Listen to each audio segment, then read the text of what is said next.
saves per game. As for North Carolina, it's the familiar 4-3-3 for Carlos Samuano, the 2011 national champion, and his outside left back, Vamoons Holovic, the CAA Defensive Player of the Year last year, playing for Elon, using his graduate season to play for the Tar Heels. With that, we're underway. 15th meeting in the series. Just one victory all time for Elon. It came last year. A 3-0 win on their home field, about 45 minutes away or so from Chapel Hill.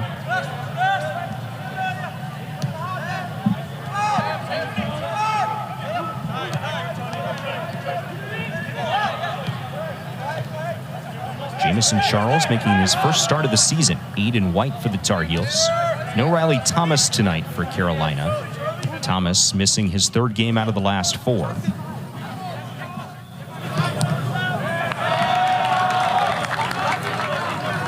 So Hassan, if you're Elon coming in here trying to set an early tone against a North Carolina team that's top 15 in the country, what are you looking to do?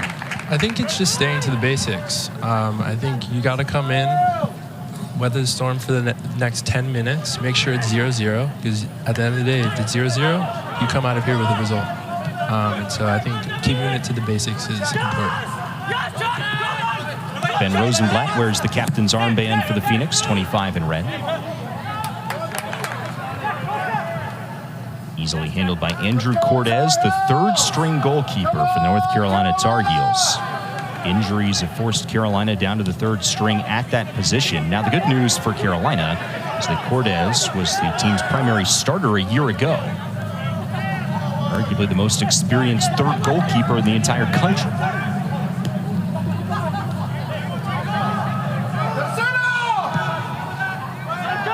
Long ball forward, looking for Martin Vichian, 9 in white.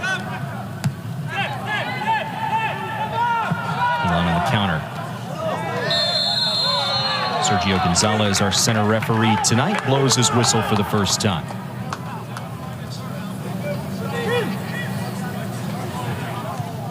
Leading the way for the Phoenix, Mark Reeves, 7th-year bench boss, last year's CAA Coach of the Year, leading the team to the regular season title. Reeves, a 2-time Big South Coach of the Year from his tenure at Bradford University. And Son, you had the privilege of playing under him for a couple of seasons. Absolutely. Mark Reeves is a great coach, great guy, and hopefully he can get a win here tonight. He was really positive and really upbeat talking with us prior to this game, even with his team sitting at just 1 win on the season. He's very well aware of what the win-loss record is right now, but proud of the way that his team has played against some tough opponents of late. Opportunity here for Rosenblatt as the flag stays down. He'll dance inside the box and defended well by his former teammate Holovic. Ben Rosenblatt, senior out of Michigan.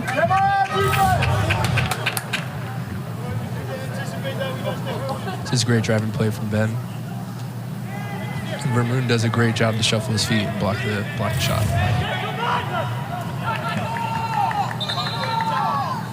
So an early corner for the Phoenix. 9th best in the 11-team CAA, 4.5 corners a game. Eddie Righetti, the Italian, over the ball.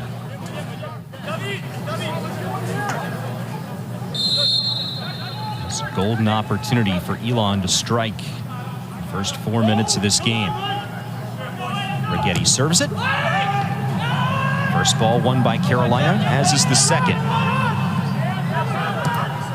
In swinging cross to the near post, loose in front. Out of the scrum, Righetti will keep it at his feet. And off an Elon foul, it'll be a free kick the other direction for the Tar Heels. There's the early pressure trying to set the tone for Elon. Yeah, I think Carolina's on the back foot a little bit. The key for them is to not get too frustrated and weather their storm through the early pressure. It's a Carolina team that, if you're Carlos Samuano, you do not want your team looking ahead to Friday. Reigning national champion Syracuse coming in here for a big primetime matchup on ACC Network.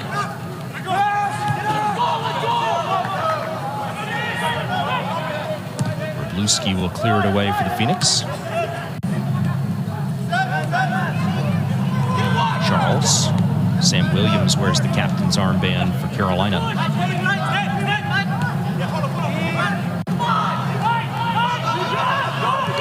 Mason Darden back to Rosenblatt.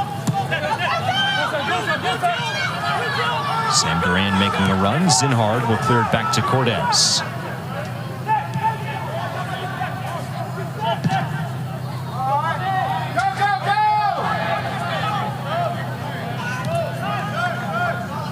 But if you're Carolina, you have to know that Elon's going to come in here with this game circled on their calendar. Carlos Samuano, a veteran coach, he's very well aware of that. He's been playing midweek games like this for years, where the opponent comes in knowing this is one of their biggest games of the season and knowing that there are these massive ACC tests looming on weekends. Yeah, especially being at a program like Carolina, you get everybody's best game. So it doesn't matter if it's Syracuse, it doesn't matter if it's Elon. You know everybody's coming in here to play and beat you. His last loss in a regular season non-conference game came against the Phoenix on the road last year. David Bercedo dances it back to Holovic. Charlie Harper, the sophomore. Switch of play as O'Farrell widens out.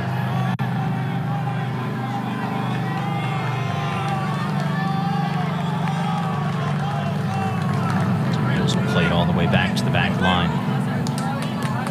Bercedo, nice ball for Charles.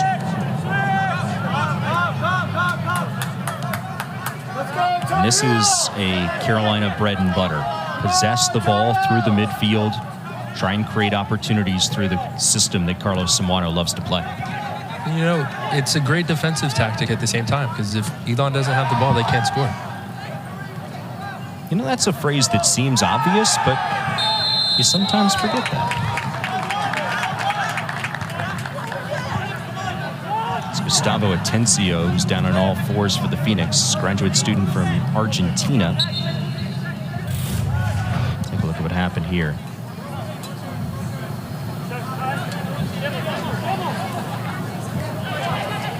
I got ankles twisted up there with Andrew Check.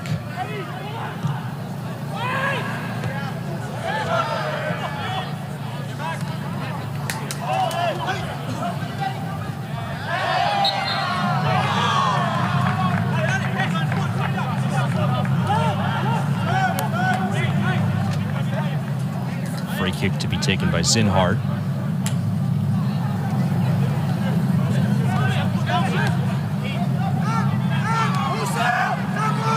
Bercedo surveying his options. Vitchian can't get the corner turned on Darden. That'll roll out for a deep Tar Heel throw. And Hassan, there are a lot of bodies back there wearing maroon uniforms. Yeah, but Elon is taking the approach where they're sticking 11 men behind the ball and saying, break us down.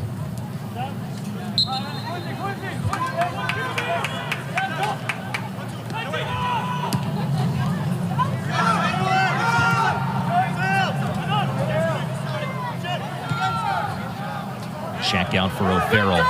It's only the striker Stromston out near the midline. He's immediately swarmed by 4 white jerseys, but Stromston gets a touch.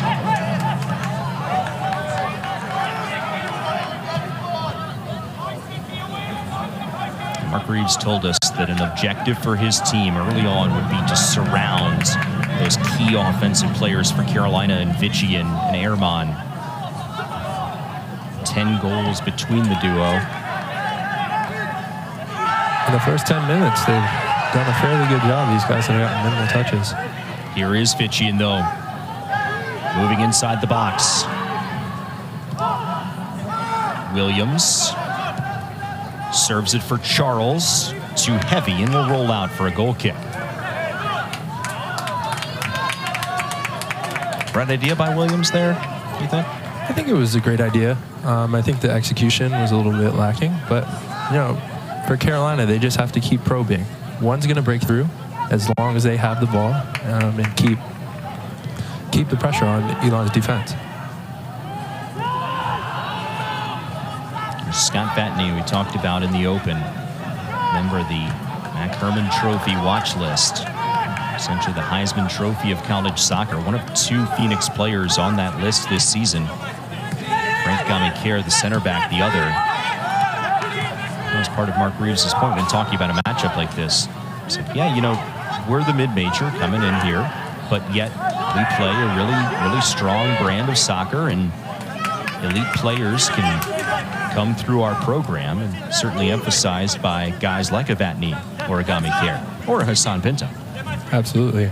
I mean, it's a great program, great place to play. Once you get a degree from elite education like Elon, I think Vermoon had an opportunity here to get a master's degree from another great institution in Carolina. A handful of guys off of last year's conference championship team, utilizing the extra year of eligibility elsewhere. Coach Reeves is pointing out he's had players go to North Carolina this year, to Tech, South Carolina, a couple to Jacksonville University to follow former assistant coach Allie Simmons, who's now the head man there.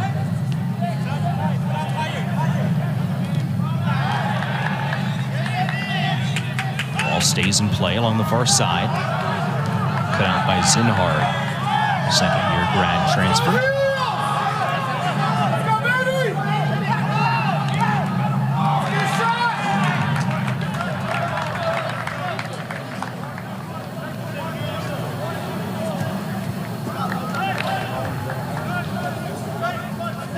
Eddie Righetti, native of Rome, transferred from Young Harris University. Long ball can't quite connect with Durans. Bercedo will lead it the other way. Now Williams.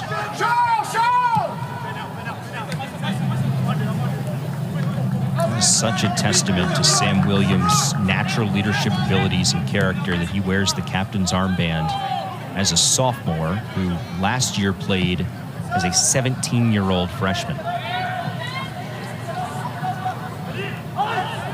Bercedo keeps it in play. Swung toward the 6, check, heads it on. Wroblewski plays it with ease. Yeah, just going back to Sam, I mean, his play on the field speaks for itself.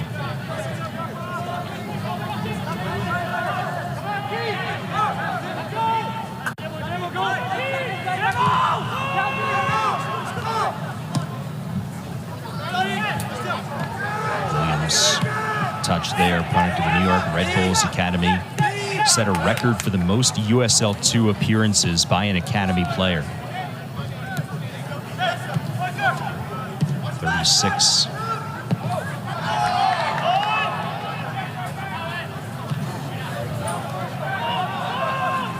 Talked to Carlos Simwano about that concept of Williams' leadership prior to the season. He said it's not a having to go and encourage him to lead. It's more a helping him understand that it's okay when he's perhaps a younger player on a team that contains a whole lot of veterans, whether they've been part of the program for a few years or whether they're the newcomers through the transfer portal as grad transfers. Yeah, absolutely. And him getting 36 appearances at the USL level, he probably has a lot more experience than the rest of the team, and he deserves to be taking a leadership role because of that.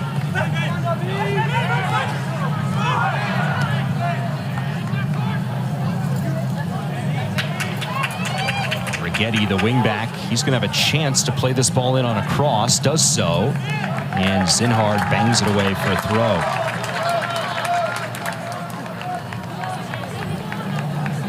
Zinhard, former standout for the Golden Hurricane of Tulsa. Graduated in 3 years. Came here to Chapel Hill with 2 to play.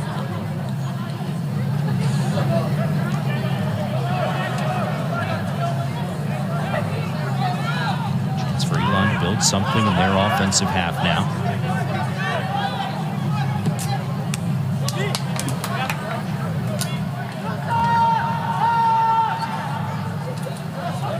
Tracking it down in the corner.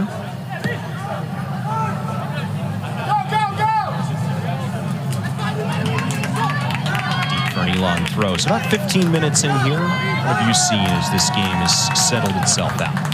I think Carolina's going to have a lot of the ball tonight, and I think they're going to have a lot of people to break down.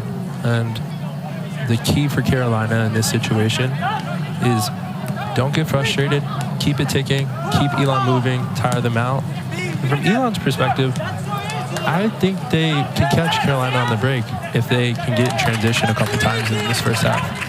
We've seen opportunities for the Phoenix in the transition game. See that nugget there. Elon has done well limiting opposing attacks in first halves.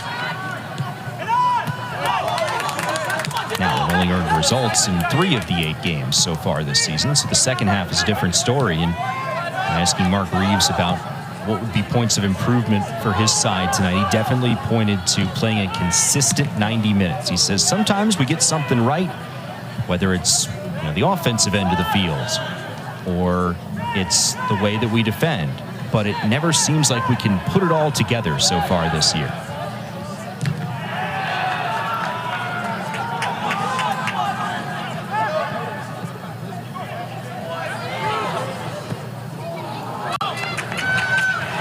Rosenblatt challenging Charles. This will be a dangerous free kick. Rosenblatt will have the opportunity about 20 or so yards away.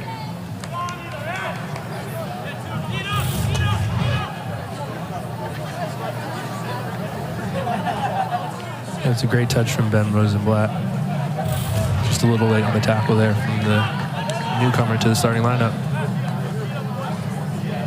Charles had appeared off the bench in 7 games prior to his insertion in the starting 11 tonight.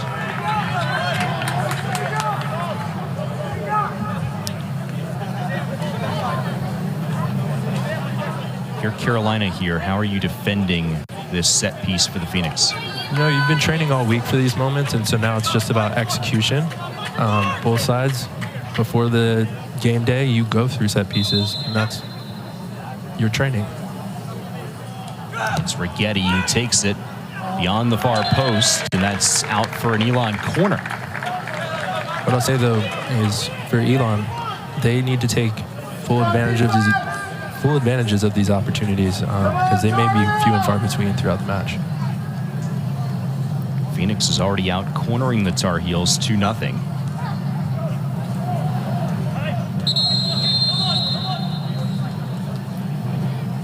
Sergio Gonzalez blowing his whistle to stop the clock, determining that Elon was taking too much time getting over into the corner.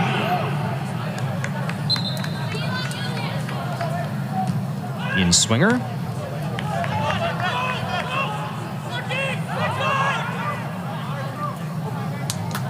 Rigetti headed and wide. It's a great ball in.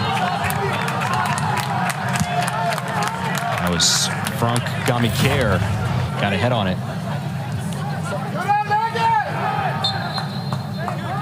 Just a little bit off balance to be able to redirect that on goal.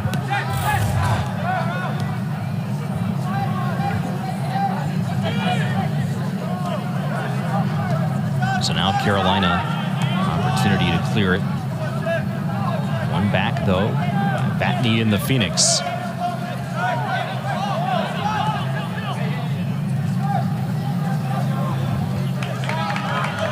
Starting to create a little more space in that 3 in the back system.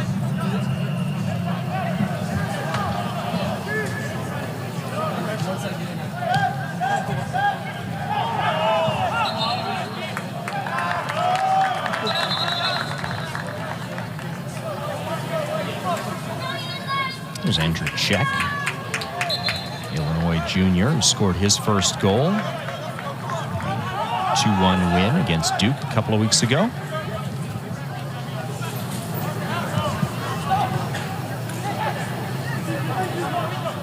Stromson, switch of play looking for Rosenblatt. Holvik was there.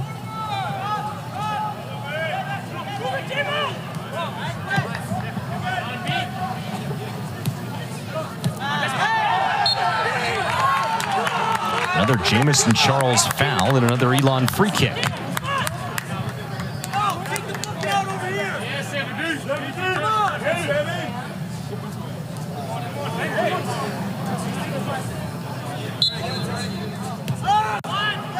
This is an extended stretch here at the midpoint of this first half where Carolina has not had the opportunity to play their game, and their game being possessing the ball. Absolutely. Elon's doing a great job making safe decisions.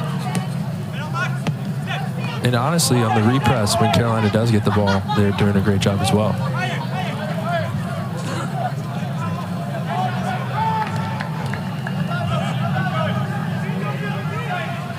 Sato trying to track it down.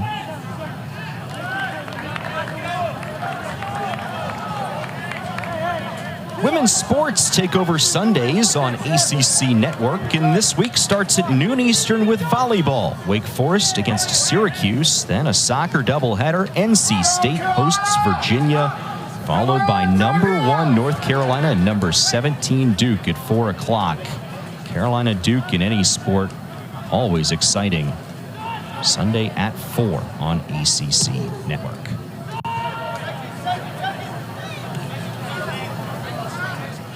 Last 3 meetings between those two teams on the women's side.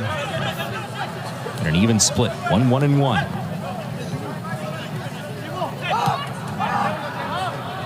North Carolina, the only school in the country with an undefeated women's soccer and men's soccer program. Men 4-0-4. Tar Heel women 8-0-4 this season. So there have been the fair share of draws, but neither Tar Heel soccer team has taken a loss yet. And if you're asking what day it is, it's October 3rd.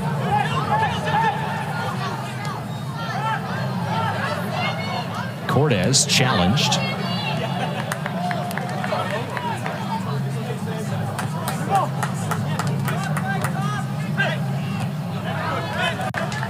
Stromston.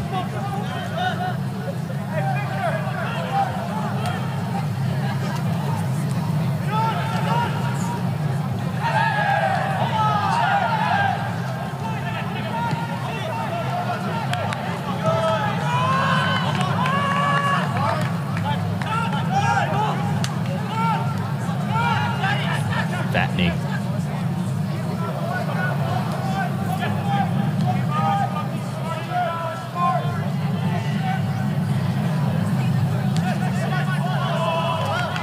Slight mistime on the run. First substitute of the night belongs to Elon, and it's Jack Dolk, senior from Stockholm.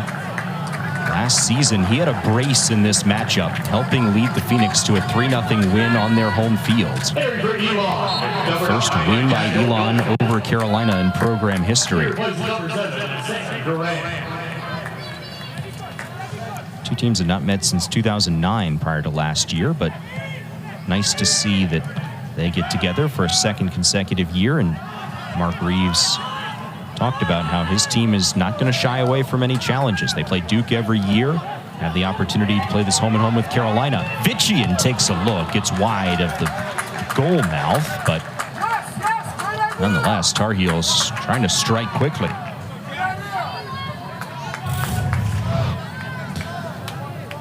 This is great from Quincy to drive. You know, it's a shot on goal. I would like to see Carolina be a little bit more patient and probe, but if you get chances to get in transition like that, those are great opportunities. Do you think at all that the lack of patience there had anything to do with the frustration from not being able to possess it for the last several minutes? I mean, absolutely. They're looking for the quick one in games like this. You try to get up a couple goals so you can relax, and that's a great strike from Jack Dolk. He's looking to recreate some of that magic from last year at Red Field. Jack Dolk loves seeing the Tar Heels, huh?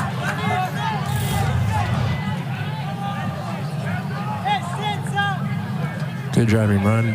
Doesn't have much help, so he has to take it himself. And, you know, shots on target can always go in. Shot number still favoring Elon, 4-2. Shots on goal, level 1 apiece. That is another example of some frustration from the Carolina side. Dolk had been a starter in 5 of the first 8 games of the year for Elon. Just 1 point this year on an assist.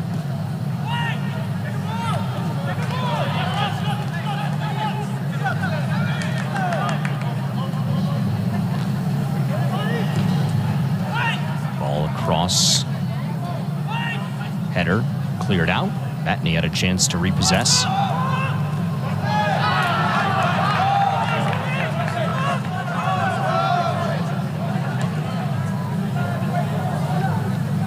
Rigetti sliding, keeps it in. Great effort from Eddie Rigetti. That's the energy and effort level Elon's going to have to maintain through the rest of the game to get a win here.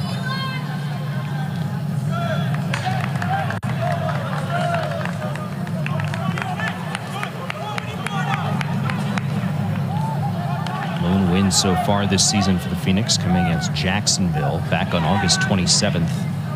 It's kind of funny because Mark Reeves said, you know, that's maybe the one game where I thought that we didn't play as well as we have in other action, but earned the win, took the 3 points that day on their home field.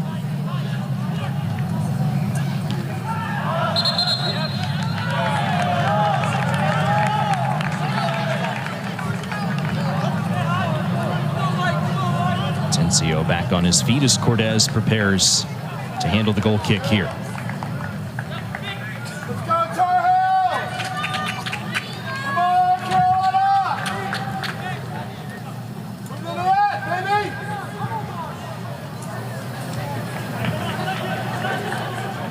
Tar Heels searching for some offense here. Scoreless their last time out against Pitt in what is about as even of a draw as you could possibly have. The shots were even. Shots on goal was just a one-shot advantage for the Tar Heels. Corners were even in that one.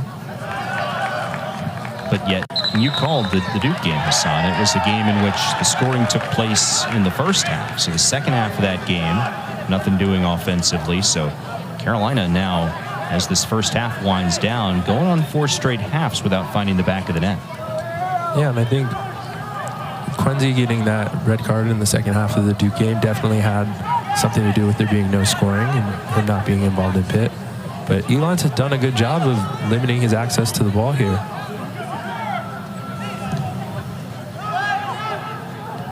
Fitchian, heavy touch.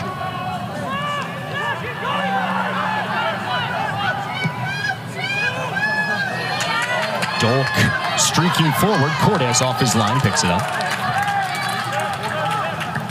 Tar Heels will try the quick counter here.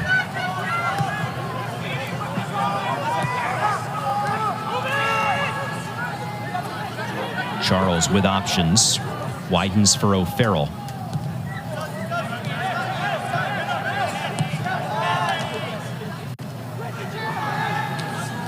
Here's Ehrman trying to get involved in the play.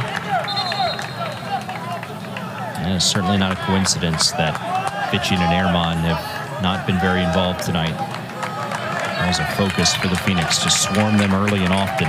There's a sub. Kalle Edelstam, junior from Sweden, checks in.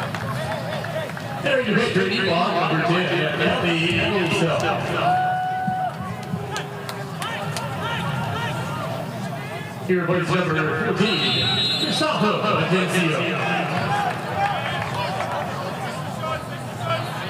Free kick here for the Tar Heels just across the midline.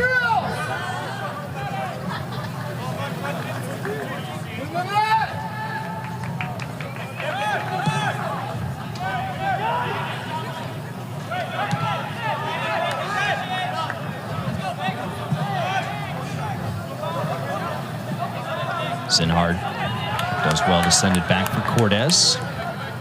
Now this is an opportunity for them to reset, get their bearings under them, hold on to the ball for a little bit, and really start to probe that firm Elon back line. Show some of that patience that you talked about. Absolutely. They have the quality to have that patience, but when the frustration starts to come into play, you haven't had your way the first 30 minutes of the match. You know, you can have some rough moments, but they'll be able to get back on top of it, I'm sure, if they exude some patience. On the flip side, as a defender yourself, how does your own confidence grow as you put together a performance like what we saw just a moment ago with holding the Tar Heels to 2 shots so far in this game? You know, the longer this game goes 0-0, the more as a defender, you know you're doing your job. And the more they'll grow into the game, the longer this stays 0-0. It'll just be harder and harder for UNC to break that line down. Here's Ehrman, immediately swarmed though. Looks for Bersato, banged away.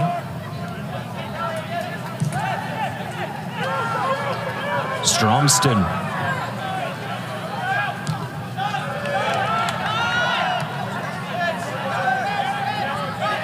All sorts of space.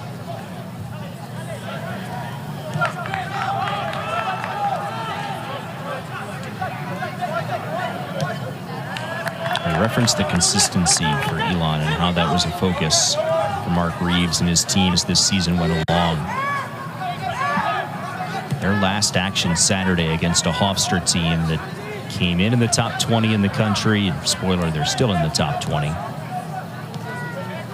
Elon felt they outplayed the Pride, and the numbers showed it in the first half, out shooting and out cornering the visitors. But then Hofstra with 3 quick goals to start off in half number 2. As here's a chance potentially for Stromston, sliding down in the box. Cleared off the line. That's a great ball from Scott Vatney and a great ball into the box from Ben Rosenblatt.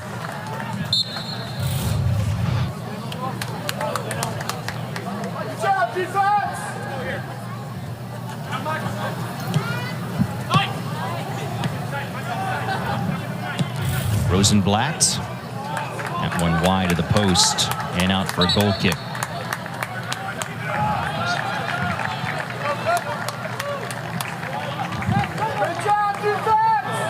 Couple of subs coming on for North Carolina. First 2 subs of the night for the Tar Heels. Ernest Bawa, mainstay off the bench, who's played in every game this year. Will replace Vitchian, and also Daniel Cooch makes his 6th appearance of the season. So Bersato and Vitchian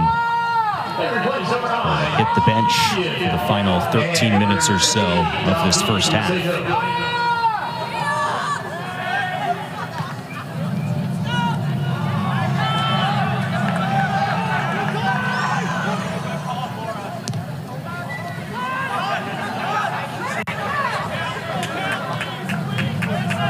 We were starting to make the point, Hassan, a couple of minutes ago before that chance for the Phoenix that their play in the first half against Hofstra was certainly a performance worthy of earning a result against a top 20 team. But then that game flipped so quickly in the second half, and Mark Reeves said, yeah, you know, it's kind of a challenge sometimes to keep up the momentum through halftime. You don't want the game to stop. And that's going to be their challenge here tonight, an opportunity to practice just that if this game can stay 0-0 into the locker room. Absolutely. You know, soccer is a game about moments, and, you know, they had a couple unfortunate moments that they let snowball against Hofstra. But if they can, even if they have a moment where it goes negatively here, they just need to stick to the game plan, because so far they've been the team that's been better. Rosenblatt.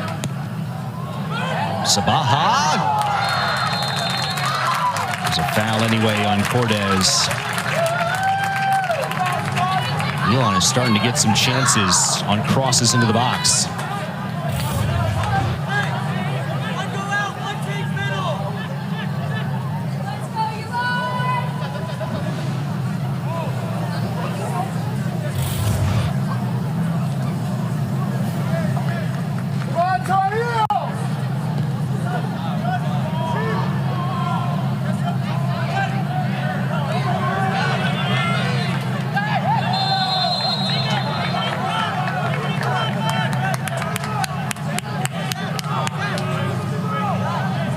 Check in the Tar Heels held to just 2 shots so far tonight.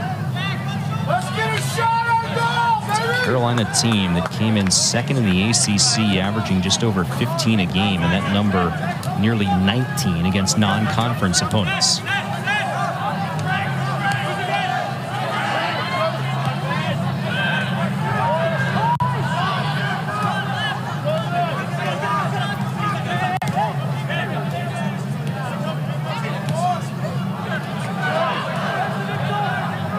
Zinhard, long ball, going to sail it over the defense, but headed out. Anytime that Carolina tries to go long, that back line of the Phoenix is there. Absolutely, and I mean, there's 5 of them back there. I don't know if going long is the correct game plan in this scenario.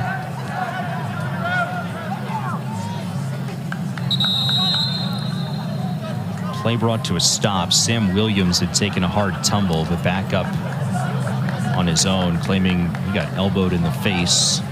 What does the tape say?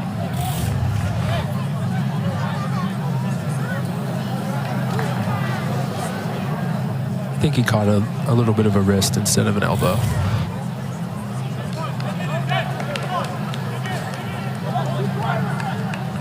Samuano giving some instructions to his team in this stoppage with just about 10 minutes left in the half.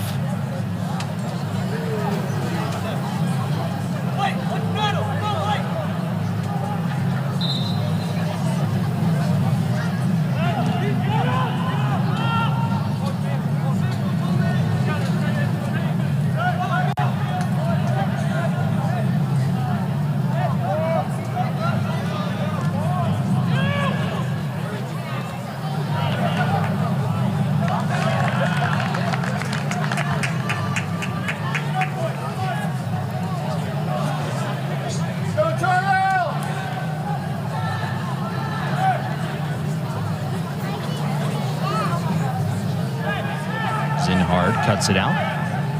Check. He's got options to his left. Finds Holvik.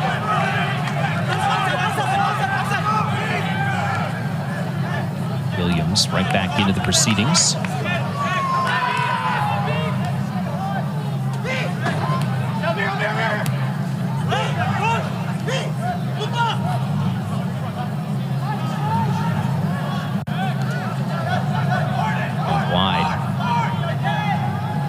Trying to turn the corner, absolutely nothing doing. And a frustration foul there from Quincy Ehrman. I mean, Elon's doing a great job neutralizing Carolina's build out of the press. I think when the left back inverts, they have a system that's allowing Carolina to not get the looks they want going forward. And that's led to the Tar Heels trying that long ball at times that just hasn't been there either.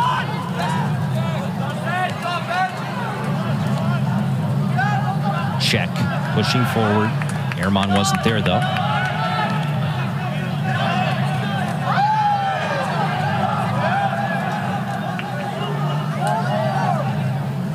Zinhard on the overlapping run. Loose ball, squirting free in the box. Taken out by Sabaha.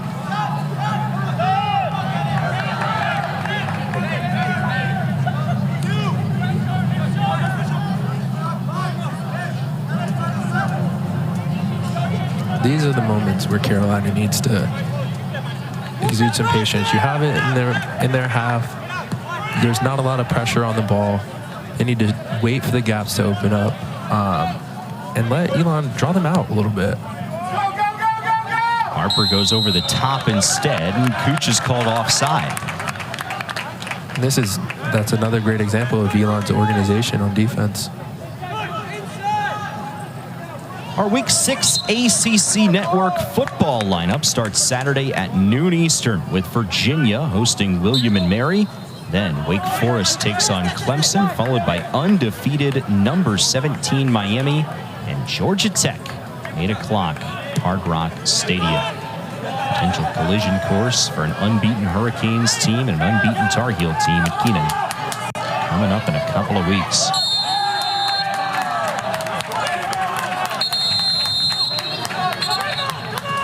Looks like we'll have our first booking of the night. Sergio Gonzalez takes out his card. And he will issue it to Carolina's Jamison Charles, who has been the recipient of several whistles tonight.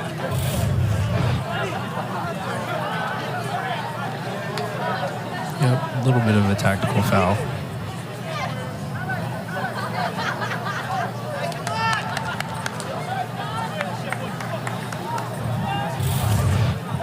I don't think he liked that call very much. I think the ref gave him the card more so for the accumulation of fouls and not the actual one foul.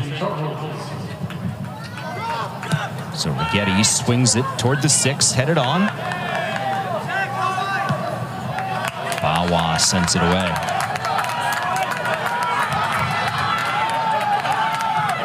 Sabaha all the way back to Ragluski with Bawa in pursuit.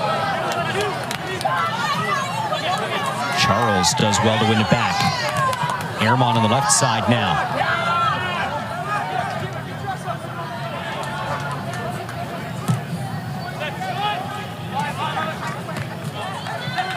Charles has space. Batney pursued him from behind.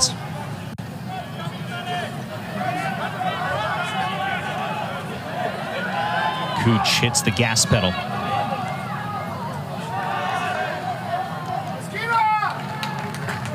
Out it goes for a Carolina corner. First to the game for the Tar Heels. Top 20 nationally at over 6 per contest into tonight. So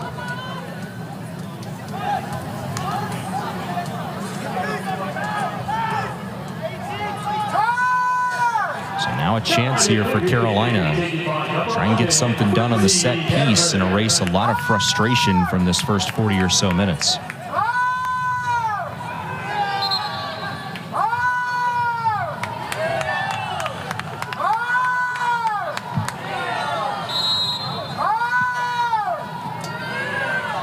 Ehrman, here it comes.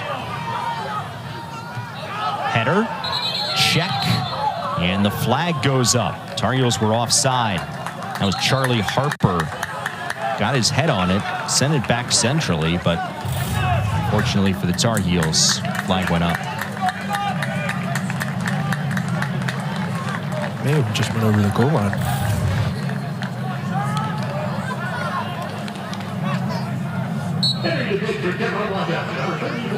That too. Also entering the heels, number 6, Andre Sardinas. They replaced several hundred with the airman. Frank Jameson Trouble. Couple of substitutions for Carolina here for the final 5 minutes of the half. Andres Cardenas and Ahmad Alquak into the game. Lindsey Ehrman will have a seat, as will Jamison Charles. Bawa taken down. And we'll have the first card on Elon tonight. Edelstam picks up the yellow.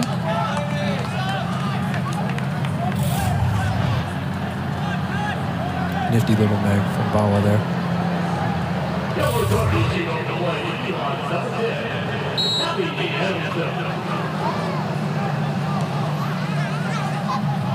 Alquak quickly touches it for O'Farrell. O'Farrell dispossessed and out for another corner. So after 40 or so minutes without a corner, the Tar Heels now have 2 in the span of about 2 minutes. And the clock will stop to get everybody all set up.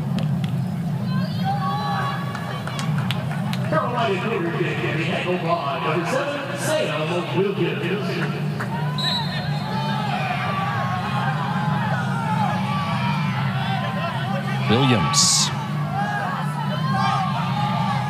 Harper. Cooch knocks it out. Will stay with the Tar Heels and Williams. Cooch sends it back in. Ball was blocked and then cleared away. Play switched out to Williams, though, centrally for check. Good interplay between that duo. Cooch trying to turn the corner.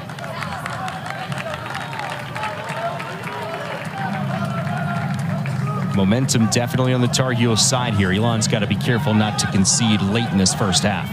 Absolutely. This is the first time Carolina has really had possession in and around their box and started to probe, and it's causing Elon some problems. Williams' throw goes all the way in and headed out for a corner.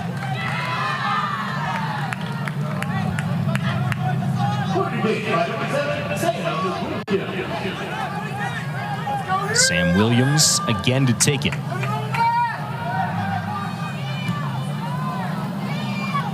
Sails past everybody. Look at the sprint from Alquak. Keeps it in play along the sideline. Cross blocked, though. Edelstam's able to bang it away.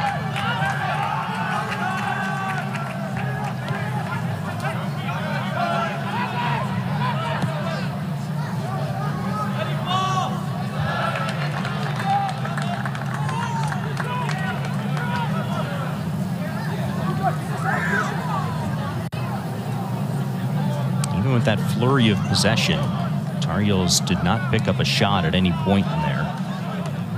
Two teams that combined for just 8 shots in their game last year have combined for 6 so far in the first half tonight. So they're on pace to break the 8 from last year, but not by much.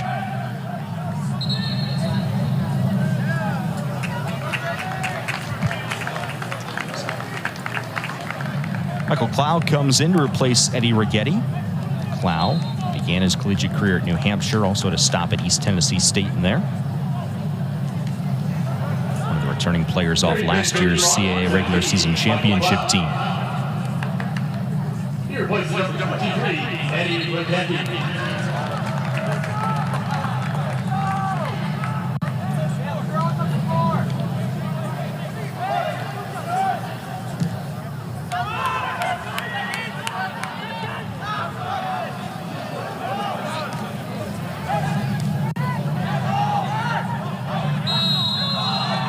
Frantic sequence ends with possession being awarded to Carolina.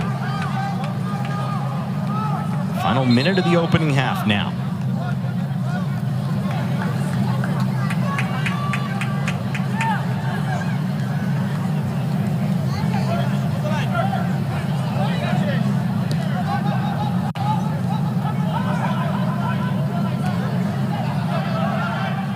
Check. Cooch slipped ever so slightly.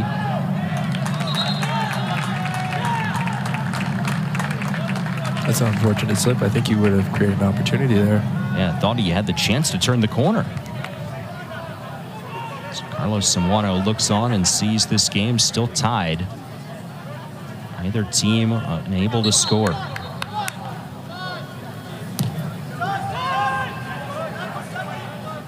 Ten, 9, 8, 7, 6, 5, 4, 3, 2, 1, 0. So we'll head to the locker room without a score in this one. Hassan, your thoughts after 45? I think both teams are still kind of feeling each other out. I think Elon came here and did what they were supposed to do in the first half. They haven't conceded a goal, which is good from them. And I think Carolina's walking into halftime maybe rethinking their strategy a little bit. So an opportunity to go back to the drawing board for the Tar Heels. You're going to give North Carolina your best shot. Off we go in half number 2.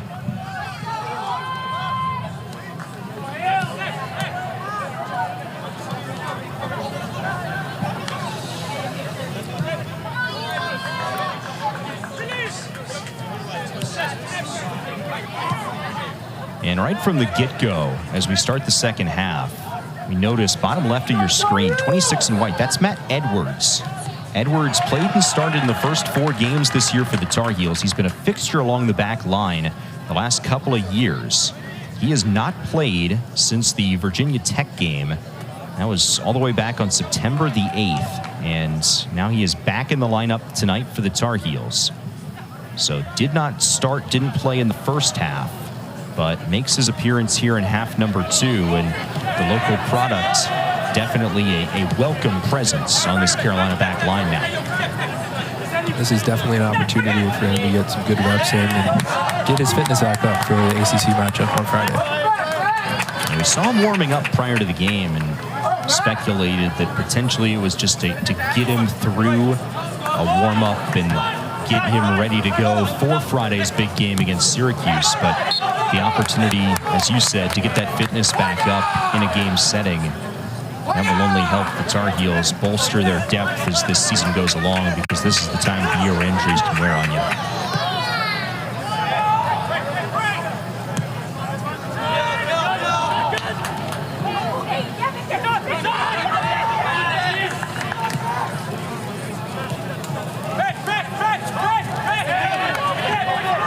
Victor Stromston turning, weaving up the spine. Immediately saw Edwards around the ball.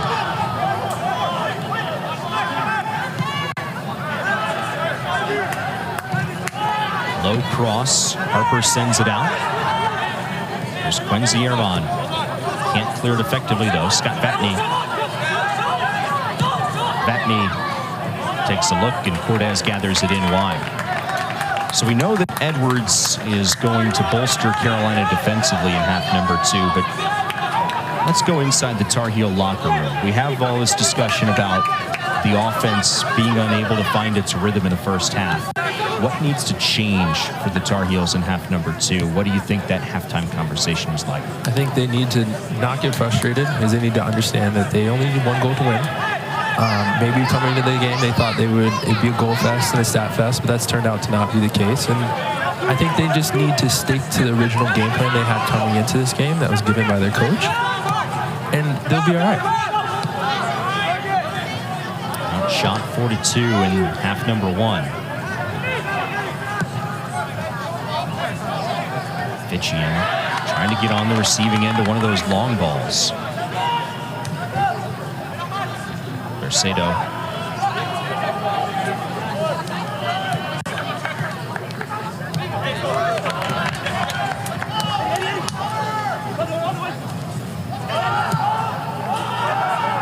Back for Tomasz Wroblewski. Wroblewski, second in the CAA in saves per game. Hasn't been forced to be a factor in this one. Fitchian for Ehrman. So dangerous. Ehrman doesn't have the angle and has to wheel it out.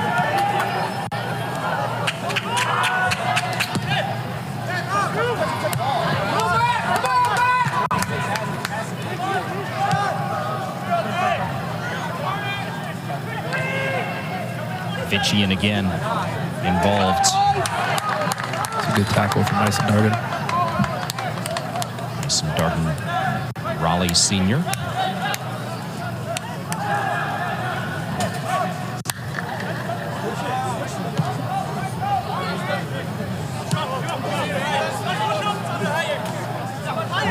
Called the names of Fitchian and Ehrman in quick succession much tonight.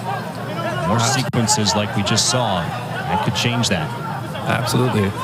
When you look when Carolina has the ball, there's so many maroon shirts surrounding them. Jack Dolk starting the second half after coming off the bench in the first. Couldn't settle it cleanly.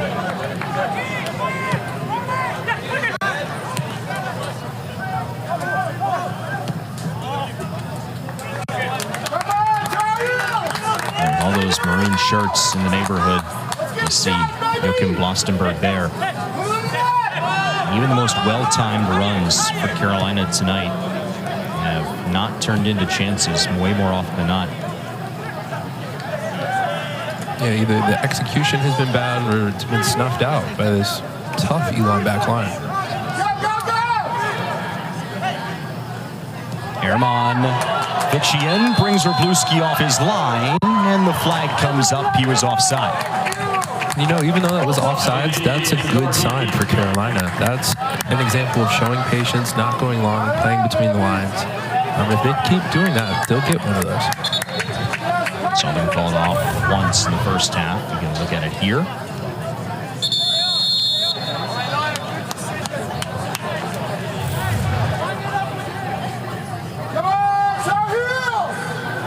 Fitchian 4 goals this season, including a brace in the last midweek non-conference home game. Fitchian, 2-time All-Ivy League selection at Harvard.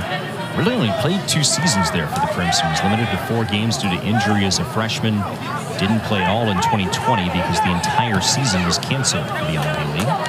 He did not partake in that spring season in 2021.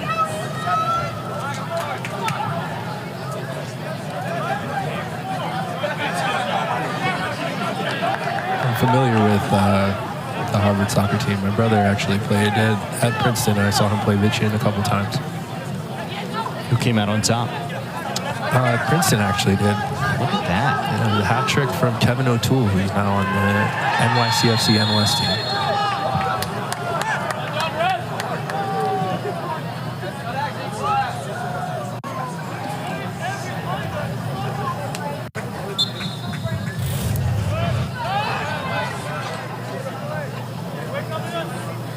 That's a good challenge from Frank. A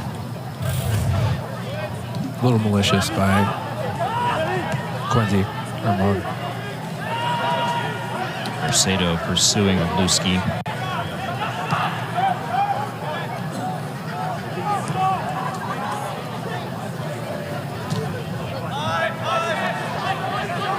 Got the run from Dolk. Williams, good ball. Vitchian streaking. Vitchian crossing. Chance for Ehrman if he can get there. Ehrman shot blocked. Excellent block. The Elon defender. Beautiful build-up to get the Tar Heels into the box, but defended well at the end. It's a great ball wide. Great cross from Vitchian. It's exactly what you want. Getting your best players inside the goalpost. A great block from the Elon defense. Bercedo. Edwards wins it back.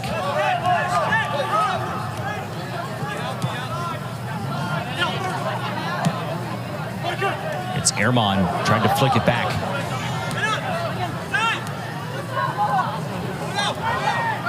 Atencio switches play for the captain Rosenblatt, and here comes Elon on the counter. Stromston has it taken away by his former teammate. Moon Tolovic, last year's CAA Defensive Player of the Year. Now playing his graduate season here in Carolina Blue. Saw him exchanging some pleasantries. All friendly prior to the game with some of his former teammates. Yeah, as a player, you love to play against your old team and all your buddies, but you definitely want to come out on top so you can talk a little bit of trash after the game.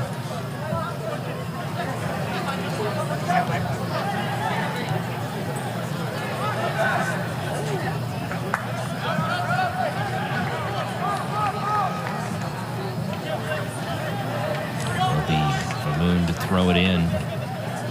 So the Tar Heels try and mount something here. Opening 10 minutes or so of half number 2.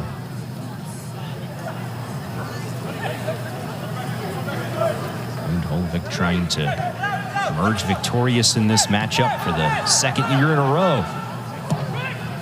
Last year, his Elon team won 3-0. Ehrman. That he called for a handball. He isn't happy about that call. Kind of popped up on him, bounced around the upper shoulder area. Well, up here in the booth, I thought I hit his chest. Let's see. Oh no, that's a handball. Right off the upper arm.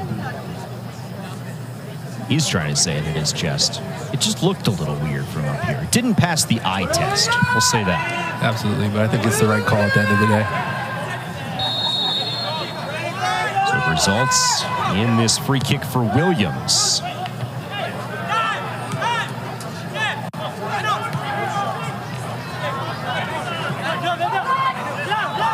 Edwards takes it back. Cortez challenged.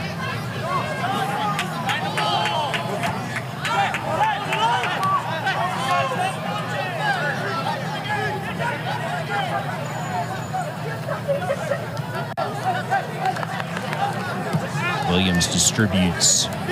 O'Farrell on the receiving end.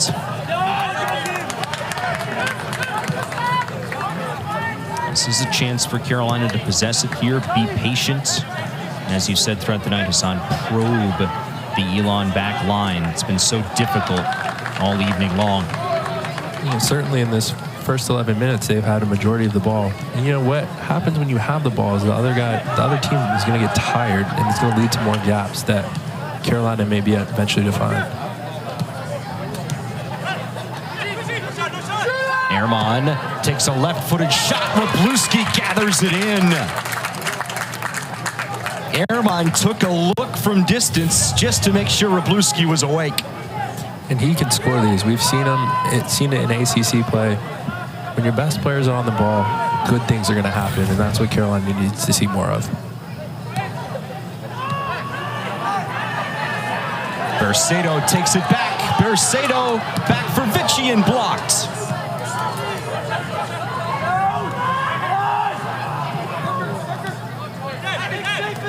Williams repossesses for Carolina, only to see Stromston. Now Vatney leading the counter.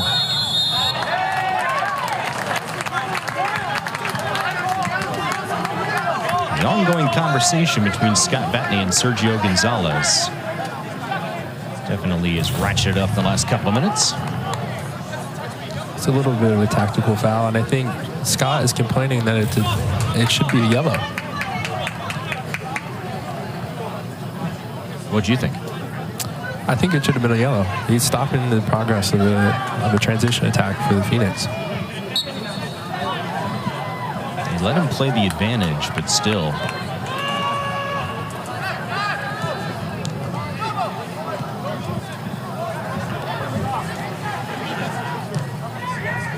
Stromston.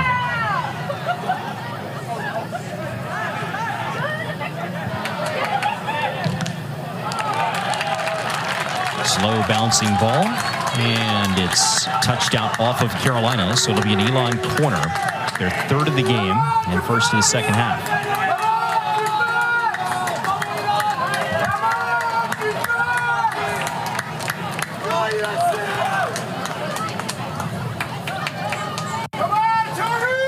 Elon taking their time, setting up here.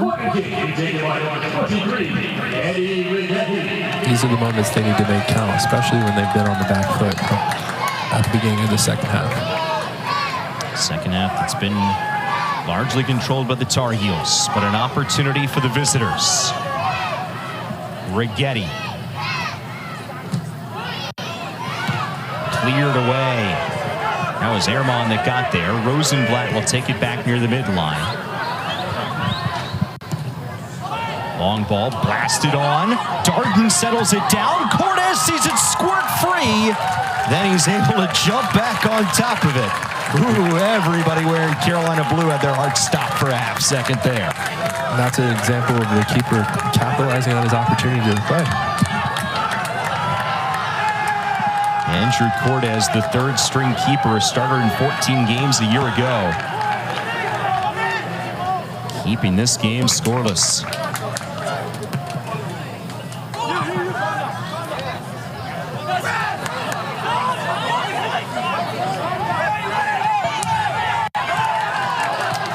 Bercedo and Ehrman trying to flip the tide of this one. Bercedo.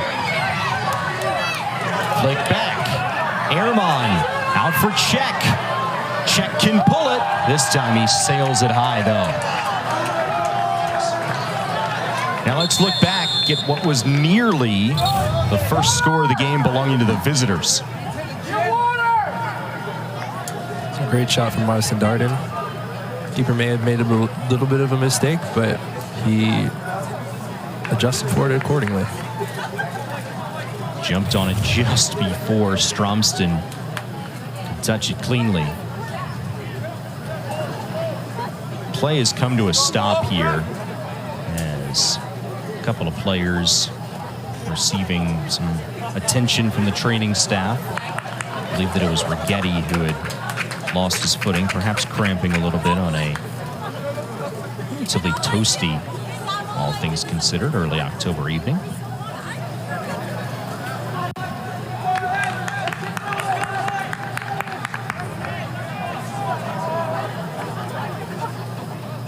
So now, Hassan, we talked all about Elon's struggles early in the second half against a ranked team in Hofstra last Saturday as Michael Clow would come on to replace Rigetti.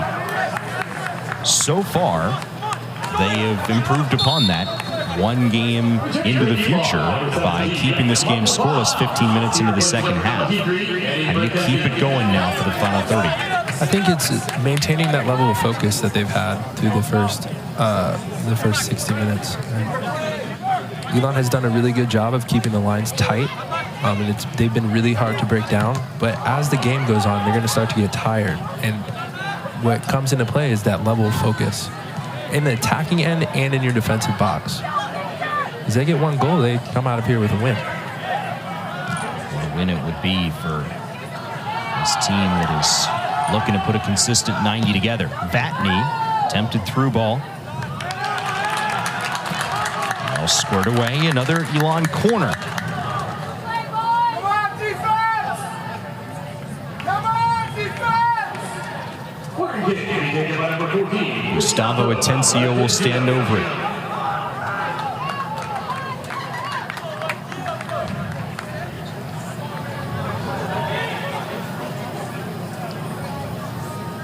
The Argentinian service. Clow got a head on it. So did Edwards. Squirts free for Vatney. Vatney's cross. Back to Carolina it goes. Hey, women's sports take over Sundays on ACC Network, and this week starts at noon Eastern with volleyball. Wake Forest against Syracuse. And we'll have a soccer doubleheader. It's a good one. NC State hosting Virginia at 2 o'clock, followed by number 1 North Carolina and number 22 Duke at 4. Carolina Duke, the women's soccer edition, capping off the tripleheader from Koskinen Stadium. Ontario women will be here at home on Thursday. First, though, they'll take on Miami. 7 o'clock contest. I'll have the call with your sister, Hassan. Brianna Pinto joins me for that one. A former UNC women's soccer alum as well. Seen plenty of her on this field. Now playing in the NWSL for the North Carolina Courage. So Brianna and I look forward to seeing you Thursday night for the Tar Heels and the Hurricanes.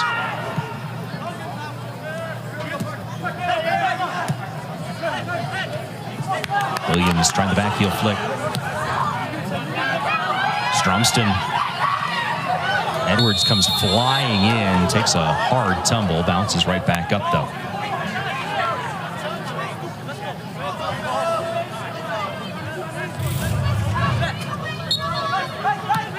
The foul. Oh yeah, he stepped right on top of his foot.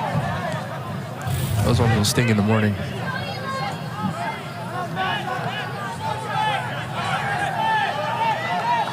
Any distinct memories of waking up the day after a game and some injury or more like soreness is just kind of flared up? No, absolutely. You definitely have the ones where you remember, but the ones that hurt the most are the tackles you don't even remember getting in, and you just wake up and you're like, maybe the adrenaline was hitting at the time. Yeah.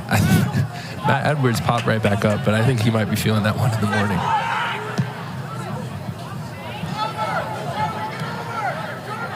First game back since September the 8th.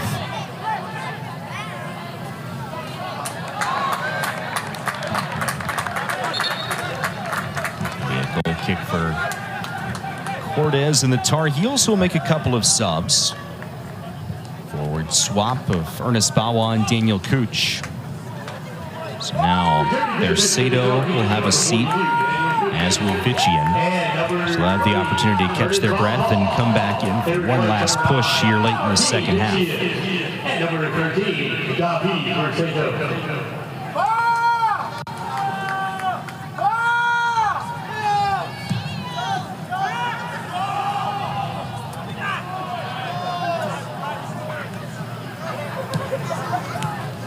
Stromston has it taken back by Cooch. Cooch turning the other way.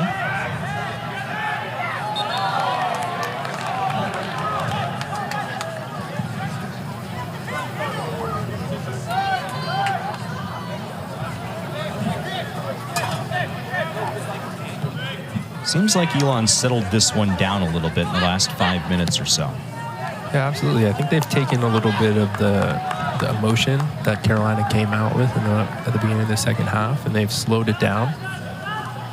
And if they can keep that up and make no mistakes, they might be on their way to a result here. On just 2 results against Carolina all time, 1 draw and 1 win. The win came just a year ago. O'Farrell's cross blocked, spinning free into the box. Nutmeg and a beauty. And that's a tackle that will get your home crowd into it. Bawa tripped up just inside the box. Sergio Gonzalez points to the spot. And that play is from the captain. That starts with the captain, that starts with the tackle, and then they get a penalty, which potentially could give them the breakthrough.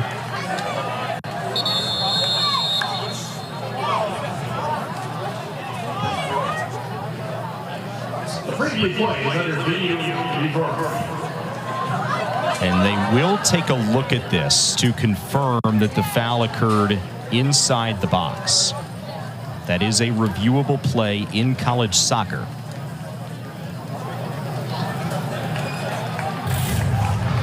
Here is what Sergio Gonzalez and his crew are seeing. So there is the ball. I think that might just be outside the box. Yeah. So that angle makes it look like he's inside. Yeah, he might be right on the line. It's tough. I think the ref has to stick with the original call he had, because I don't see any way you can overturn that.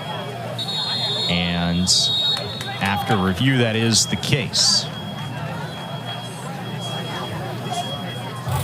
He definitely landed inside the box.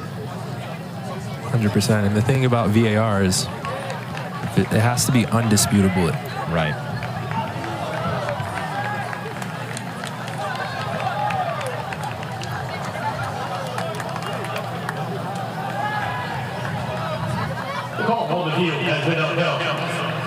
Quincy Ehrman will step to the penalty spot for the Tar Heels. Carolina as a team, 2 of 3 this season. Elon opponents, a perfect 2 for 2.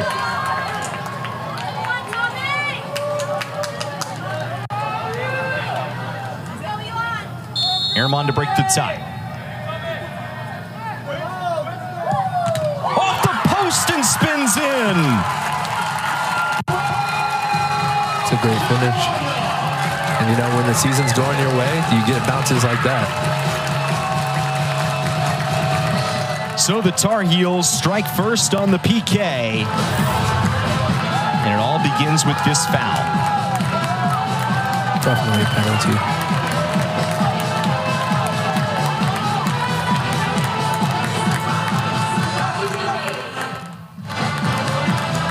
That's a little bit unlucky from the keeper. He gets his hand to it, but isn't able to push it far enough outside the frame.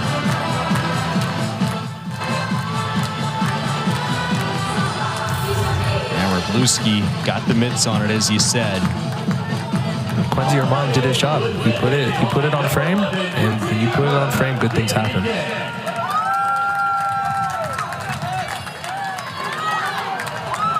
So Ehrman with his 7th goal of the season. Carolina with their first goal since the first half of the Duke game. And what do you know? Ehrman back in the lineup tonight after missing the Pitt game with a red card suspension. And the Tar Heels were shut out for the first time this year in that game against Pitt. Now they find themselves up 1-0 here.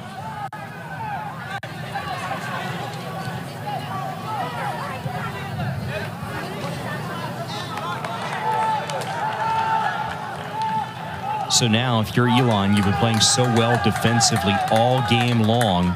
This game just changed with the Carolina goal right around the midpoint of the second half. What needs to change for the Phoenix? I think they need to start bringing the energy now. I think Carolina started the second half, and they wanted to get a goal. You saw the energy from the captain making that tackle and starting the transition, and I think it's on one of the Elon players, maybe Scott Vatney, to really take the game by the scruff of the neck and accelerate the Elon offense.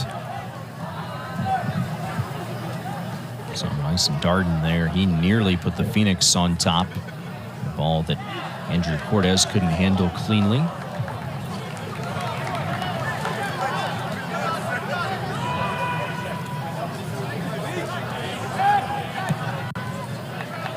Clow on the receiving end. Atencio pushed down by O'Farrell. And these are opportunities Elon can take to really set up a set piece and get the ball into the box and create some dangerous moments.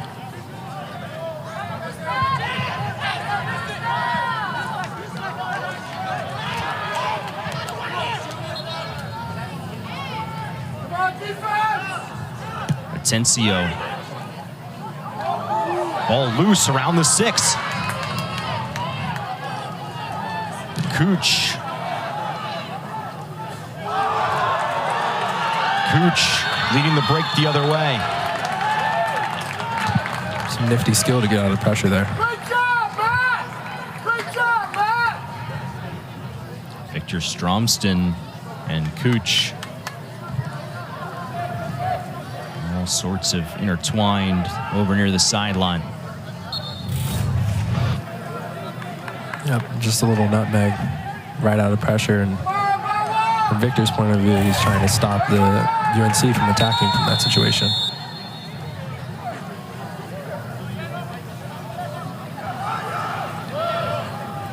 So Tar Heel free kick after the clock was stopped.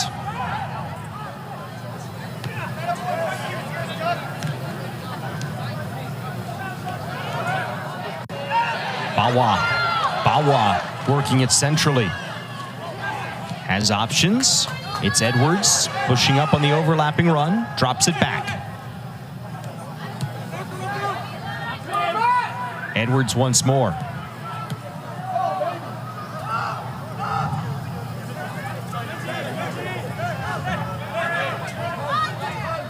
Airmon service. Bluski skies for it.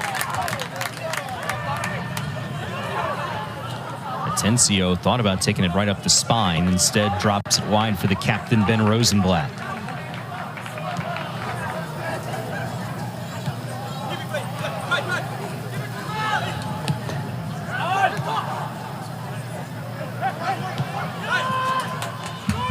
Elon victorious in this matchup a year ago, 3-0. We're out to a CAA regular season championship. Of course, this is a non-conference matchup. Still a signature victory for a Phoenix team that earned an at-large bid to the NCAAs a year ago. Elon will need to find their way to 2 late goals to earn a win tonight, and 1 at a minimum for a draw. And I think here the first goal's gotten in, so they really need to open up and take more risk going forward. Maybe commit a couple more numbers, because in the first half they were really defensively sound, but once that first goal goes in, you have to come out of your shell a little bit. Vatney connected with the head of Charlie Harper.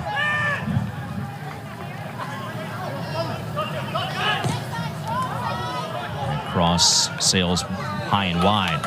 Great job, Matt! Great job, Matt!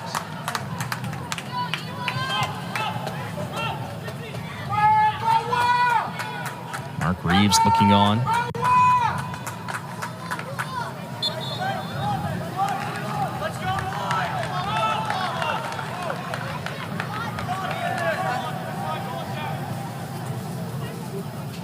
Carolina, meanwhile, unbeaten 4-0-4, the last remaining unbeaten ACC team this season, despite draws in half of their 8 games this year.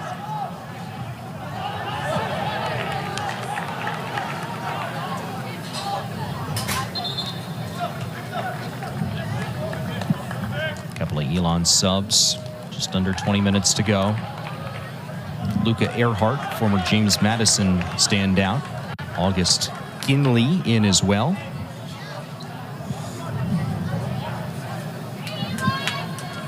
So some fresh legs to try and lead that push. Meanwhile, for Carolina, Vichian will check back in for Bawa. Airmon will sit, and David Bercedo returns.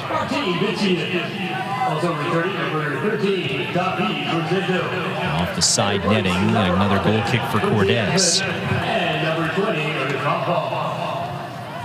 And Cordes can really slow down the play here. They're up a goal. There's no need to rush. He can get his offense forward and make sure they're set to win the goal kick. And number 12, Luca Earhart. And replaced number 11, Victor Stromston. And number 25, Ben Rosenblatt.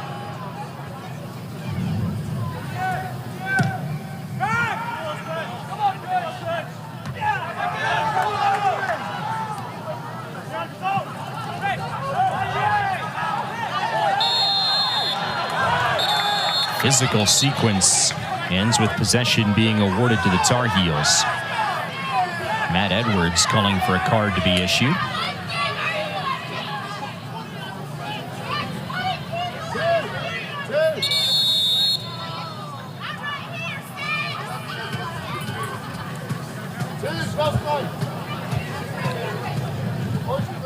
Well, let's look back at what led to all this.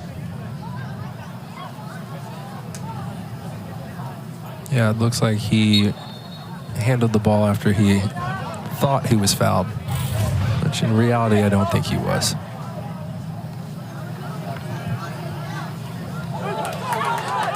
Cooch crosses all the way across the box.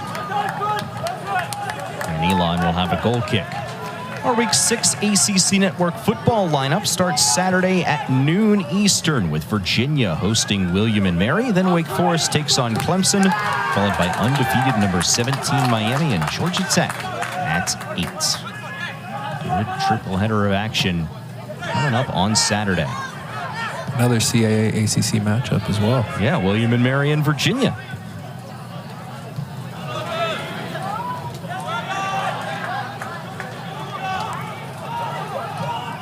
Dolk chips it back toward the top of the box. Good touch. Vatney, a long distance rip well wide. Not a bad idea there from Vatney. Not a bad idea at all. I mean, if Elon is going to create something, it's going to be off the creativity of Vatney.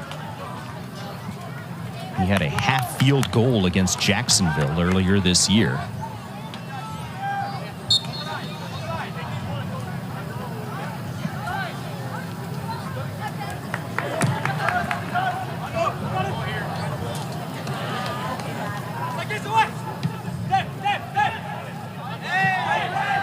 Atencio taken down, play on. He didn't get the call and immediately got up. Gustavo, you're embarrassing yourself. And he's getting a little bit of shtick from the home crowd for it. That's why you love college sports, though. Absolutely. Matt Edwards forward for Cooch.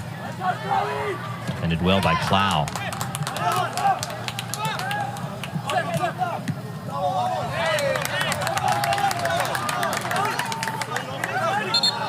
A couple of Elon subs before the throw here. Play Edelstam back in. Also, we'll see Petro Klisch make an appearance. 6th time this year that Klisch has entered off the bench. Returning to the pit for Elon, number 10, Kelly Edson. Also entered number 22, Peter Klisch. They replace number 9, Jack Gold, and number 14, Gustavo Atencio.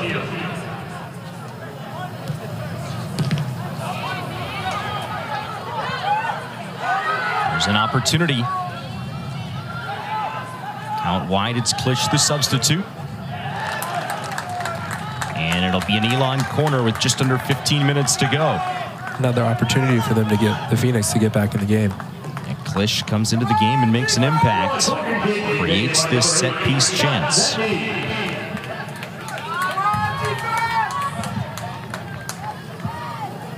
Fifth corner of the game for the Phoenix. To the Tar Heels 3. Vatney, a low, flat corner, pops up right in the midst of Cortez. Safe hands from Cortez there. Took a funny hop on him, but he was there and ready. Absolutely.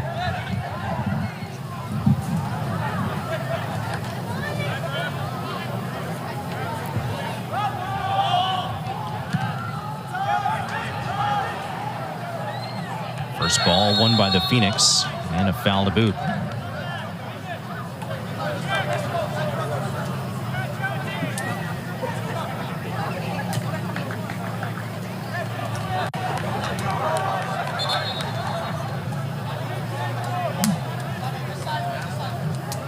Elon team that is seeing time ticking down in their bid to try and equalize this one here tonight.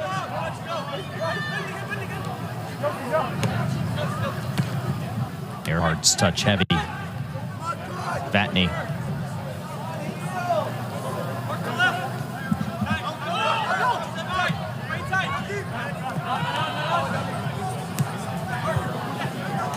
Good ball. Finds Earhart.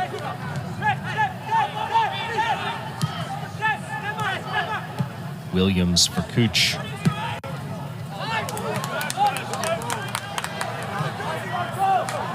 Spinning free, Bercedo making a run.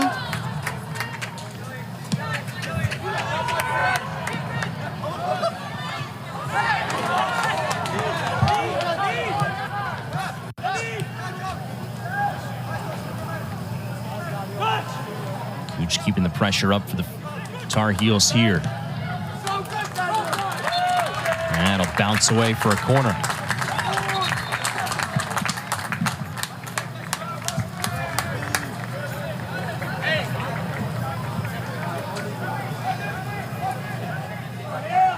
Ehrman returning here for the Tar Heels, the goal scorer on the PK. Returning to the pitch for the Tar Heels and taking the corner kick, number 11, and Quincy Ehrman, who scored in the 66th minute, will stand over this corner kick here. Good hustle, Daniel!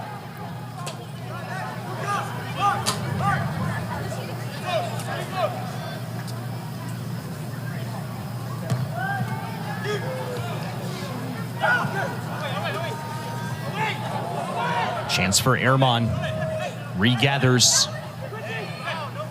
Knocked out O'Farrell. Lofted far post. And Wroblewski will settle underneath it there. Stay for the keeper. I'll tell you what, Ehrman is coming back out on this field to try to up his average points per game. Well, he came in to play tonight leading the ACC. 2.1. 15 points in his first 7 games played this season. It's now up to 17 in 8 games played. Impact player, graduate transfer from Seton Hall. He was here in the spring training with the Tar Heels. Carlos Samuano said that was so important because if you're going to bring in grad transfers, he doesn't want somebody who's just going to be there for a year as the ball goes sailing past Petro Klisch and then cleared away. This will stay with the Phoenix. And Williams down on his back. That is one sight you don't want to see it if you're the coach, Carlos Samuano. Sam Williams wearing the captain's armband tonight. No Riley Thomas for the Tar Heels. Getting stretched out with about 10.5 minutes to go in this one.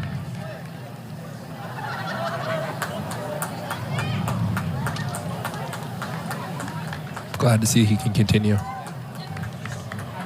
So 1-0 North Carolina here. The Tar Heels breaking the ice on a scoreless draw.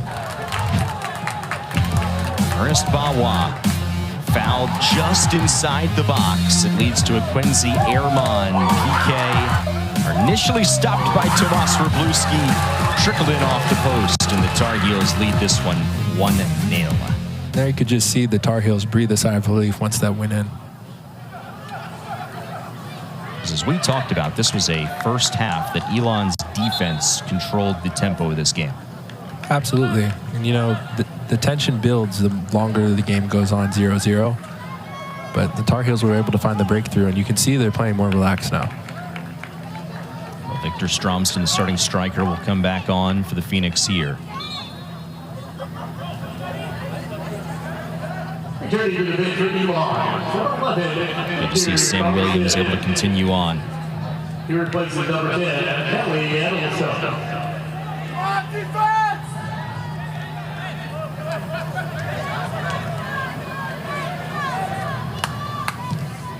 Lifted in. Cortez skies for it. Elon offensively definitely hitting the gas pedal, trying to find their way to an equalizer. Andrew Cortez, the third string keeper, playing well for the Tar Heels tonight.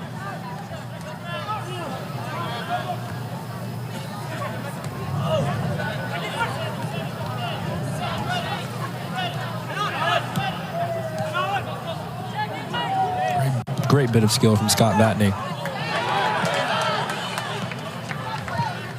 Ehrman.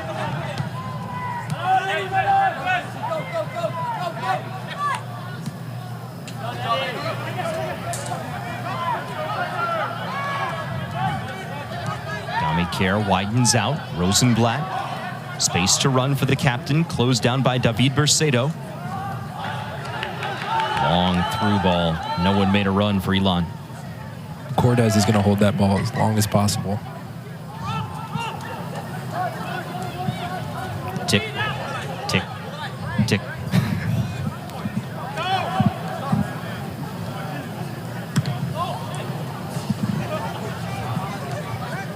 Carolina closing in on a 5th win this season in 9 games. They're going to stay unbeaten at 5-0-4 if they can hold on to this one.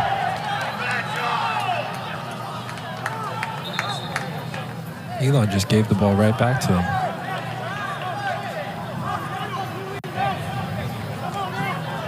Matt Edwards will take his time getting there to throw it in. Ahmad Alquak replaces David Bercedo.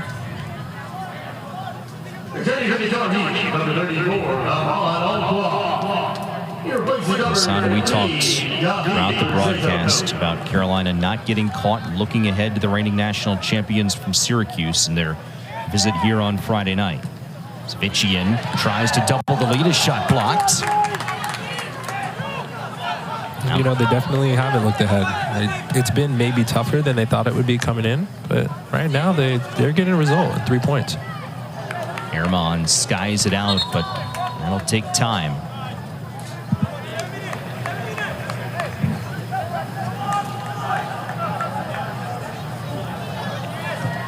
Gustavo Atencio returns to replace Klisch.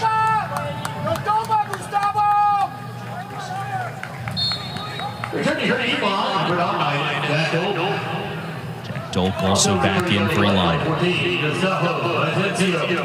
And from a Carolina perspective, yes, this is not a conference game, but every win is so critical in building an RPI. Carolina top 10 in that department. The ever-important NCAA resume when tournament selection time comes. Carolina certainly putting together a top 16 caliber resume at this point. Top 16 seeds receiving a first-round bye in the NCAAs. An opportunity to host, starting with second-round matchup. When you have a facility like this, you're going to want to play as many home games as possible in that tournament. Why wouldn't you?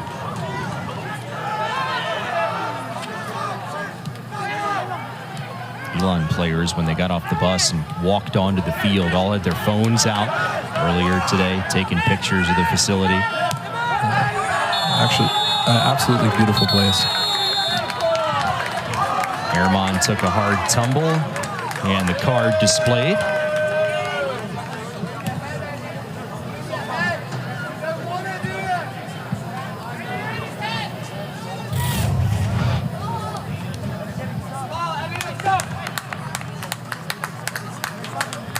And that's just a frustration foul. Eddie Rigetti committing the foul, and then will make his way over to the bench. Played so well all game, and still down 1-0, unfortunately. Michael Clow back in. Clow permitted a re-entry in the second half because he entered due to injury earlier on in the 45. Meanwhile, Sam Williams is back down again for North Carolina. Jamison Charles will replace him. Charles made his first start of the season tonight. And this is one you hope isn't too serious, because we need to see the best players play on Friday. 7:30 ACC Network. Talon Cuff, Devin Kerr with you. The Tar Heels and the Syracuse Orange.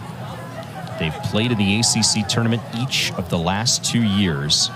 The home team has earned a victory in both of those. That was Carolina in 2021, Syracuse last year en route to that national title. Now they meet for the first time in the regular season since the spring season of 2021.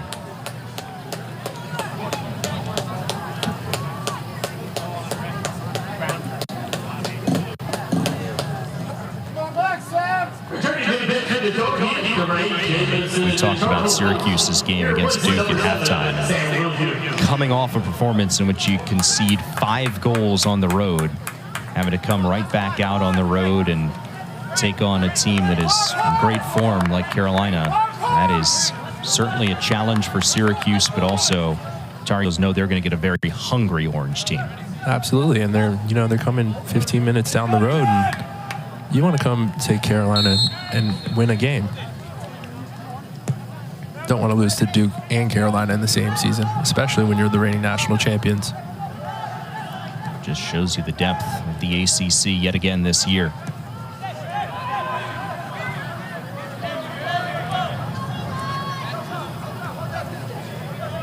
Orange will certainly bring some juice Friday night.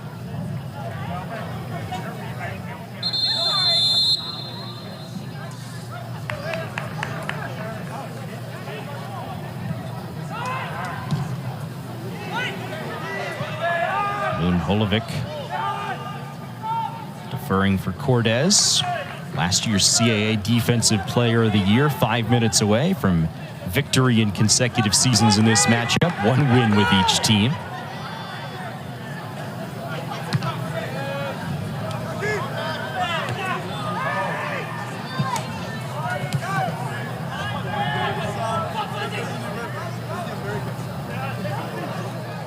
Airmon wants to put this one away. Fitchian might be in position to try and bicycle that one in. Instead, Elon on the counter. Not over yet. Atencio switches. You know, the Elon Phoenix there's still 4 minutes in the game. Carolina needs to maintain their focus if they want to see this result out.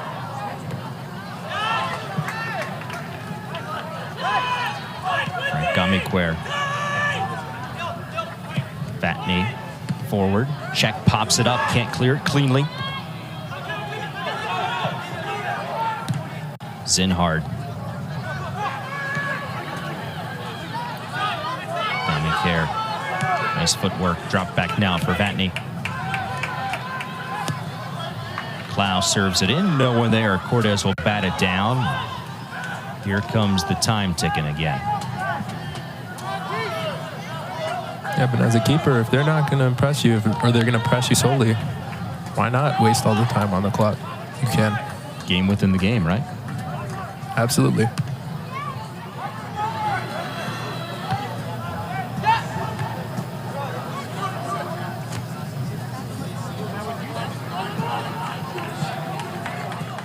Ahmad Alquak dispossessed. Will spin out for a Carolina throw.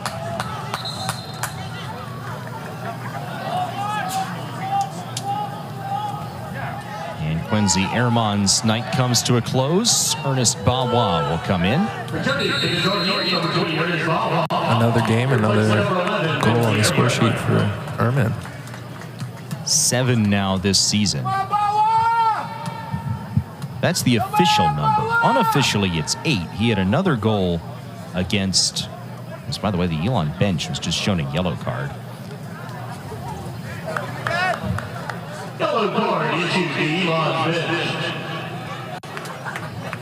The Elon bench thought that the clock should have stopped because the team ahead was making a substitute in the final 5 minutes.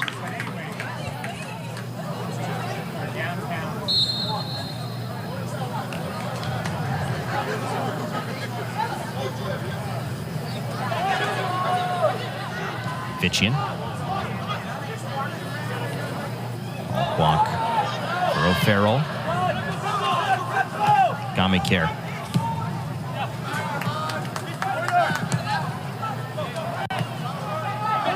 Rosenblatt. All out push now from Elon, and Clow can't get there.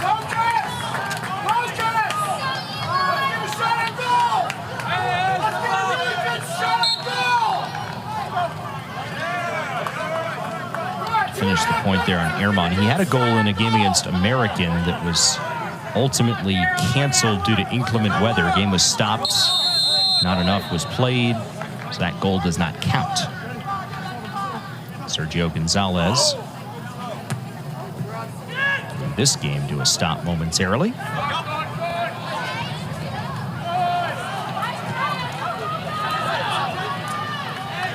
Dolk. Long ball. Zinhard heads it out. And Alquak bangs it away. Vitchian applying pressure, takes possession back for the Tar Heels, and then he's pulled down. That'll waste another minute. Guard to Joachim Blastenberg.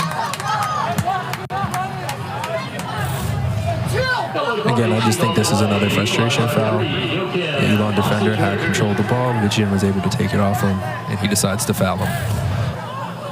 So now, like you said, Hassan, Carolina taking time, and they'll have a free kick to restart it.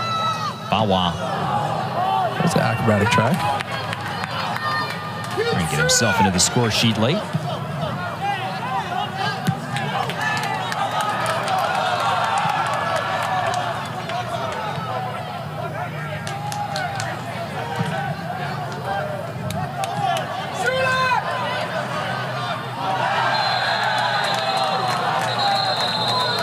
Another card coming is all of a sudden Andrew Czech has some words here. Clock stops, 1:05 to go. Czech was standing over the Elon player that was down. We have seen a lot of emotions here as this game has gone along. You know, I understand the frustration there. There's a minute left in the game, you receive a hard tackle. And I can understand why Czech is showed a little bit of emotion there.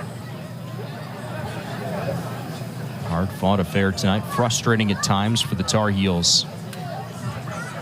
Closer and closer here to walking away with the 3 points.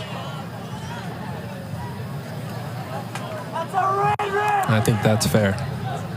Double yellows for the both of them. So it's Darden. This is his yellow card offense. And then when Darden was down, Czech, he made contact with him as well. Yeah, lucky to not get a red.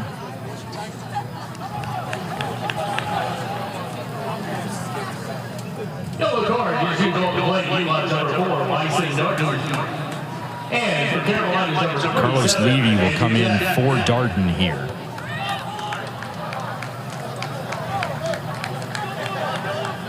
Play resumes.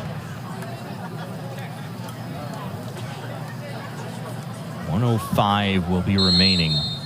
And off we go. 1 minute remaining. 1 minute. Vitchian. Rosenblatt takes it away. Time running low for the Phoenix. And a snatch a point from the jaws of defeat here tonight. Vitchian content to let it roll. Send it across it all. Alquak puts the icing on the cake. What a pass from Vitchian. Great finish from Alquak. Second goal this season.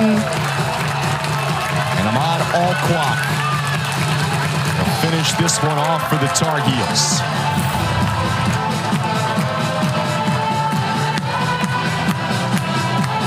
This is just a product of thinking the game is over, and Carolina has quality plays that can hurt you at any moment in time, whether there's 30 minutes left on the clock or 37 seconds left on the clock. 90th minute goal for the senior. His first in the run of play this year. Alquak scored on a PK against Loyola Maryland in the opener.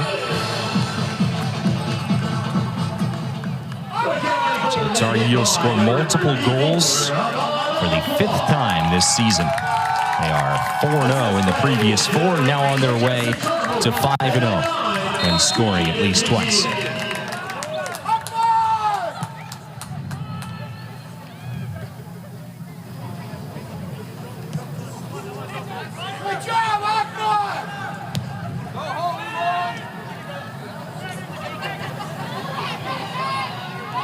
Care working inside the box.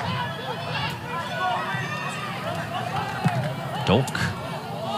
Clow makes an attempt at it, and the time will tick away. So the Tar Heels will remain unbeaten. They will go to 5-0-4 on the year. Elon drops to 1-6-2. Carolina with a 66-minute PK and a 90th-minute insurance goal from Ahmad Al-Kwak. They win it tonight, 2-0. Your final here at Dorrance Field. And Hassan, Elon didn't make it easy, especially in the first half. But when it's all said and done, the Tar Heels prevail in an emotional game here tonight. Yeah, absolutely. I think if you told the Tar Heels they were going to come, get a shutout, and win 2-0 with a goal from Quincy Herman off the suspension, an assist from Vichian, and a goal from Al-Kwak,